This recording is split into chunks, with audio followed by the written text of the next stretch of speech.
નમસ્કાર મિત્રો, જય શ્રી કૃષ્ણ. સ્વાગત છે ફરી એક વખત આપનું આપણી યુટ્યુબ ચેનલ શ્રદ્ધા વાણીમાં. સૌપ્રથમ આપ સૌ લોકોને અષાઢી બીજની અમારી ચેનલ તરફથી ખૂબ ખૂબ શુભકામનાઓ. મિત્રો, આપણા ત્યાં અષાઢી બીજના દિવસે ભગવાન જગન્નાથની રથયાત્રા નીકળે છે, એટલે અમે પણ આ જગન્નાથજીની રથયાત્રા જોવા ગયા હતા. જગન્નાથની રથયાત્રામાં અમે જોયું કે ભગવાન જગન્નાથની સાથે તેમના ભાઈ બલરામ અને તેમની બહેન સુભદ્રા હતી. અને ત્યારે મને પ્રશ્ન થયો કે શા માટે ભગવાન જગન્નાથની સાથે રૂક્ષ્મણીજી કે રાધાજી નથી? શા માટે તેમની સાથે સુભદ્રા અને ભાઈ બલરામ છે? મને આવો પ્રશ્ન થયો હતો. અને પછી આપનામાંથી પણ ઘણા લોકોએ અમને આ પ્રશ્ન પૂછ્યો હતો કે શા માટે રથયાત્રા નીકળે છે અને શા માટે બલરામ, સુભદ્રા અને જગન્નાથજી સાથે હોય છે. તો હવે અમને આ પ્રશ્નનો ઉત્તર મળી ગયો છે, એટલે અમે આપ સૌ લોકો માટે આ પ્રશ્નનો ઉત્તર લઈ આવી ગયા છીએ. મોટાભાગના લોકોને આ વાતની જાણ હોતી નથી.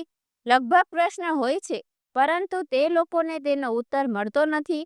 તો આવો આ વિડીયોના માધ્યમથી હું આપ સૌ લોકોને આ કથા કહું અને સમજાવું કે શા માટે ભગવાન જગન્નાથજીની રથયાત્રામાં તેમના ભાઈ બલરામ અને સુભદ્રાજી છે અને શા માટે ભગવાનનું આવું સ્વરૂપ છે કે આંખો મોટી છે, પગ હાથ નાના છે.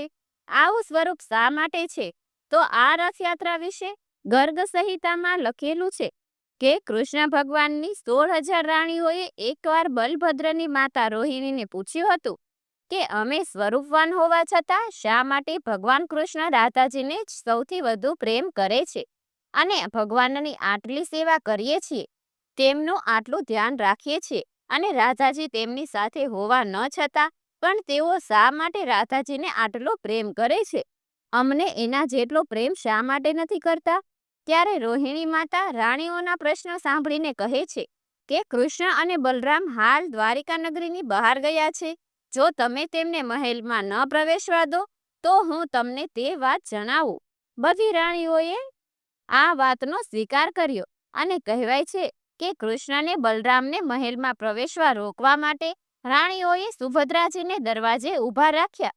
પરંતુ સુભદ્રાજીએ પણ વાર્તા સાંભળવાની ઉત્સુકતા જાગી, કેમ કે તેને પણ આ વાતની જાણ નથી કે શા માટે ભાઈ રાધાજીને વધારે પ્રેમ કરે છે, કે તેથી તેઓ દરવાજે કાન દઈને સાંભળતા હતા કે રોહિણી માતા દરેક રાણીઓને શું કથા કહે છે.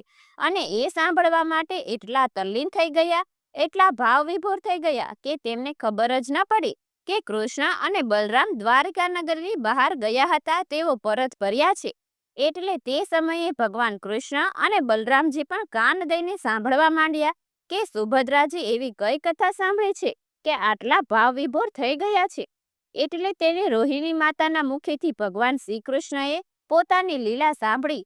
તેઓએ જે વૃંદાવનમાં, ગોકુળમાં, મથુરામાં જે ગોપીઓ સાથે રાધા સતે જે લીલા કરી હતી તેની કથાનું વર્ણન સાંભળ્યું. અને આ કથાઓ સાંભળીને, આ લીલા સાંભળીને કૃષ્ણ ભગવાન, બલરામજી અને સુભદ્રાજી એટલા ભાવભૂત થઈ ગયા કે તેને ગોકુળ અને મથુરાનું સ્મરણ થઈ આવ્યું.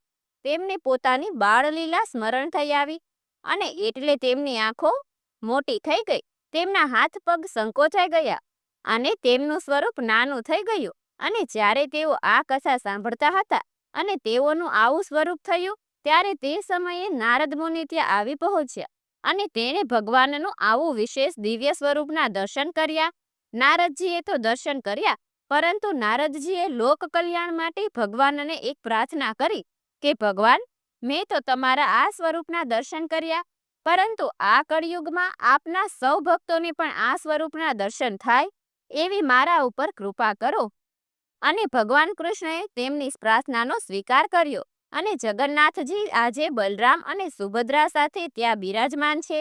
અને એ પછી એક વખત સુભદ્રાજીએ તેમના બંને ભાઈઓ અને શ્રી કૃષ્ણ બલરામ સાથે દ્વારકા નગરી ફેરવવા માટે આજીજી કરી હતી. અને ત્યારે બહેનની માંગ સંતોષવા બંને ભાઈઓએ રથમાં સવાર થઈને સુભદ્રાજી વચ્ચે રાખી સમગ્ર દ્વારકા નગરીના દર્શન કરાવ્યા હતા. અને એ સમયે તેઓ નગરચર્યા માટે નીકળ્યા હોવાથી તે દિવસથી લઈને આજ સુધી કૃષ્ણ ભગવાન, બલરામ અને તેમના બહેન સુભદ્રાજી હોય છે. રથયાત્રા શરૂ થવાથી અન્ય એક માન્યતા એ પણ છે કે શ્રી કૃષ્ણ ભગવાન પોતે ભક્તોને દર્શન દેવા નગરચર્યાએ નીકળે છે. ભગવાને લીધો ભક્તને મળવાનો નિર્ણય કારણ કે પ્રભુના અનેક ભક્તો અપંગ અને વિકલાંગ છે અને પ્રભુના આવા ભક્તો મંદિર સુધી પહોંચવા માટે અસમર્થ છે. એટલે તેઓ તો ભગવાનના દર્શનાર્થે જઈ શકતા નથી, પરંતુ તેવા ભક્તોને મળવા માટે ભગવાન ખુદ દર્શન દેવા જવાનું નક્કી કરે છે. એટલા માટે અષાઢી બીજના દિવસે સ્વયં ભગવાન મંદિરની બહાર નીકળી રથ પર સવાર થઈને બલરામ અને તેની બહેન સુભદ્રા સાથે નગરચર્યા પર નીકળે છે, સૌ ભક્તોને દર્શન આપે છે અને એ જ પ્રથા આપણે ત્યાં અવિરત ચાલુ. તો આ રીતે રથયાત્રા સાથે આ કથા જોડાયેલી છે અને આ કારણે ભગવાન જગન્નાથની સાથે તેમની પત્નીઓ નથી, પરંતુ તેની બહેન સુભદ્રા અને બલરામ ભાઈ છે.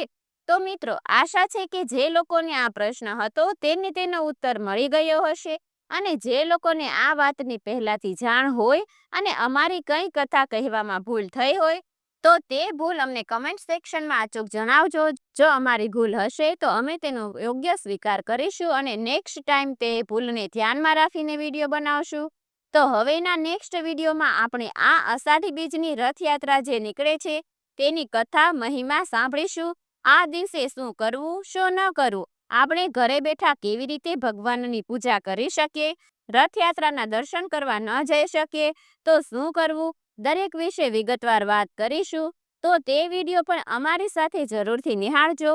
આપને તે પણ પસંદ આવશે. તો આ વિડીયો પસંદ આવ્યો હોય તો લાઈક કરજો, શેર કરજો. અમારી ચેનલમાં નવા હોય તો સબસ્ક્રાઇબ કરવાનું ભૂલતા નહીં કે જેથી કરીને આવા અવનવા વિડીયો આપ સૌ લોકોને મળતા રહે.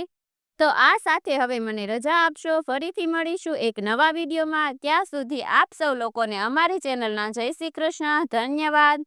મારી સાથે જોડાઈ રહેવા બદલ આપ સૌ ભક્તોનો ખૂબ ખૂબ આભાર. જય જગન્નાથ.